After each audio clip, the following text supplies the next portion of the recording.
और उसने मुझे मार डाला। तब से ही मैं इस गांव के लोगों का शिकार करता हूँ। मेरा नाम भी राजू है।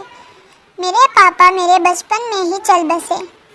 मेरी माँ बताती हैं कि मेरे पापा भी यही काम करते थे और मेरे पापा का नाम बिल्लू था।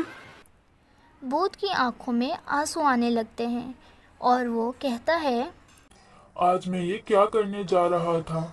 मैं अपने बेटे को ही अपना शिकार बनाना चाह रहा था। बेटा, मैं ही तुम्हारा बाप हूँ।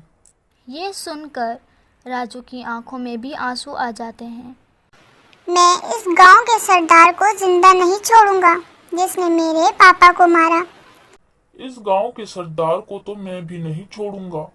इसने मुझे मेरे बेटे से दूर किया है। ये कहकर वो भूत गांव के सरदार के घर चला जाता है और दरवाजे पर दस्तक देता है।